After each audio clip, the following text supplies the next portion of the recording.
Well, Eagles minicamp is finally here. And interesting enough, we haven't had this in a few years, so it's very weird to have the team doing things in June. A lot to go over today regarding players, moving up the depth chart, moving down, where guys are lined up, and we have more information today on a few players and a lot going on, so let's get straight into it. Because I've seen enough horror movies to know any weirdo wearing a mask is never friendly.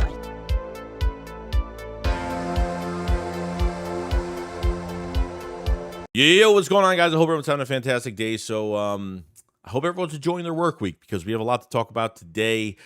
Busy week this week, and the Eagles are on the field today. This is pretty much a reaction of the first day of minicamp highlights to go over everything that's been going on. Now, minicamp is, everybody should be showing up to minicamp as of right now when it comes to players, but the only player did not show up was Landon Dickerson, and he was not a no-show, but he, had some personal things going on, so Landon Dickerson was not at practice. Mekhi Becton took his place at left guard from what it looks like, and Lane Johnson had some things to say about Mekhi Becton as well, that he's pretty much been taking over every backup role as of right now. Okay, he's been taking over left guard backup role today.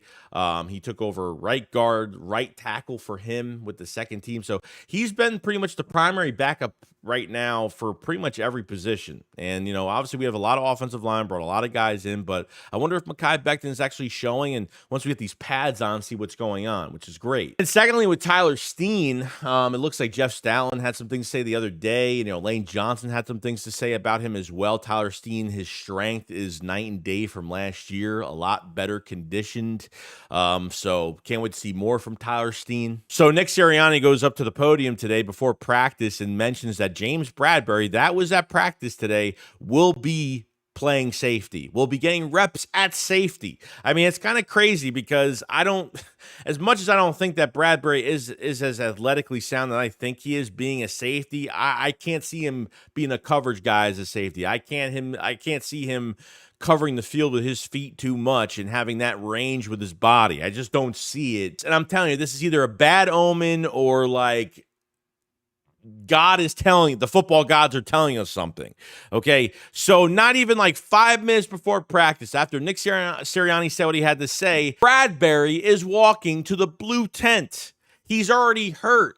Now, nothing was said about the injury. He was walking. There's video on it, but the guy's already hurt. And then he came back without his helmet on, and he sat and watched the rest of practice. I'm telling you, this is a sign for something here, that something is going to happen here. I don't know. And if he's hurt, we can't build his value throughout the offseason program, then if they're trying to get rid of him, they're not going to be able to get rid of him that way. And that's going to be a big problem going forward. Here's the linebacker depth chart for the Philadelphia Eagles. Almost like a little bit of changes, but kind of the same at the same time. That's not going to surprise you too much. You had Devin White and Zach Bond. You had Nakobe Dean with the second team and Ben Van Simmeren, which Ben Van Simmeren is a freak athlete. I really hope that he makes some noise this offseason. He just needs to know terminology a little bit better, just needs to get smarter, but he's got some of the tools. He's got the athletic ability to become a linebacker in the NFL, but, it just depends on if they could take the talent out of him and how hard he works, and we'll see what happens with that.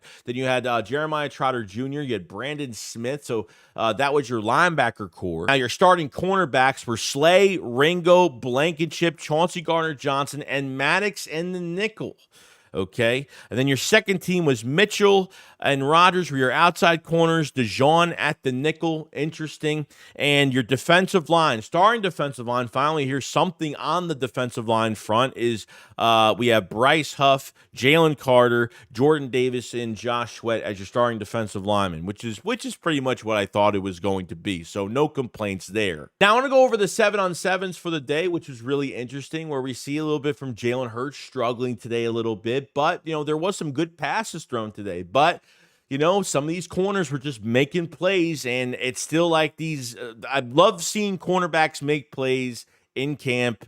Oh, that's all I want to see. That's all I want to see this whole offseason program. This secondary gelling together and making some work happen. The more I hear secondary is making plays, and it looks like on the 7-on-7s, a lot of guys were making plays today. Hurts didn't have a great day. Now, it looks like Hurts threw a deep pass to Paris Campbell, and it was a pass breakup by Kelee Ringo.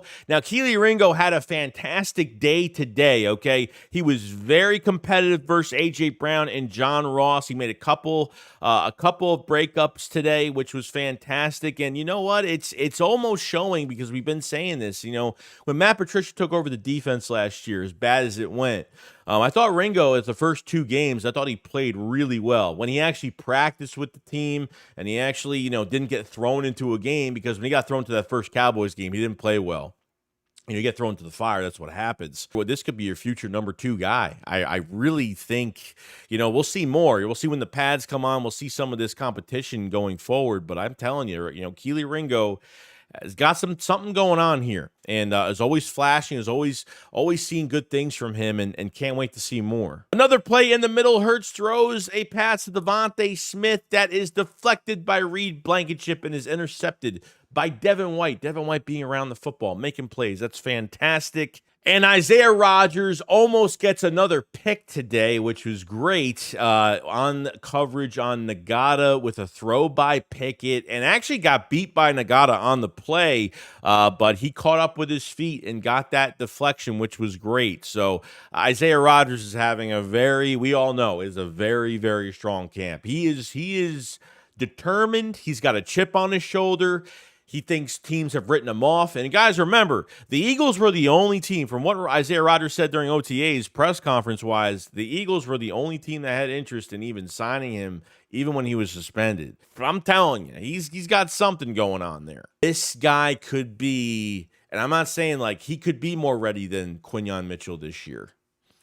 Theoretically, he can be. See this secondary gel together as it has been. We've even saw like a 4-corner front, which was pretty crazy today. So Fangio is being very creative with this defense. We know it's multiple schemes, you know, and the versatility. He's taking advantage of every player with versatility. And I liked how, I don't care if Jalen Hurts has a bad day every day, because I know he's going to have a lot of good days. So when your secondary is making a lot of plays the way they're making them, I have no issue with it, because that's what I want to see this defense thrive a lot more than the offense. As much as the offense I have more faith in, and the coaching behind it, this defense really needs to pick it up this year. And I think there's a lot of pieces that not only can be used in one position, I think will have more value used at a lot of different positions. So very happy with it. And other than that, that's pretty much the first day of Eagles minicamp. I mean, first minicamp practice in a few years that we've had in June. And Bradberry is the talk of the Eagles right now. Being put at safety, didn't even last 5 minutes before practice started, ended up getting hurt, had to watch the rest of practice. So at this point, it's like he keeps getting these little injuries. This happens this offseason. I don't know if I could trust him on the field. Don't just throw him in front just because he's a veteran and have this veteran favoritism, okay? Because Isiah Rodgers is having a better practice than any corner. He's having better days than Quinyon Mitchell. He's having a better camp between OTAs and minicamp so far. He's just playing better. Simple as that. And that's just the truth. So that was the Eagles' first day of minicamp, and I hope you guys enjoyed it. Any questions, please comment in the comment section below. If you guys haven't subscribe to the channel, like the video. If you guys have, does help out the channel tremendously. I can't talk today. If you guys haven't checked out the Philly Shakedown podcast merch, definitely check it out. We have youth sizes, 6XLs now. We have ladies t-shirts now. We have a lot more coming out in the next few weeks and before the season start. Big release coming with the merch. Link is in the description for the merch. Thank you so much for everybody that has purchased merch, and definitely check it out if you guys have it. So all right, you guys have a fantastic day, and I'll see you guys on the next one. Shakes, what up, fellas? Peace out, guys. Peace.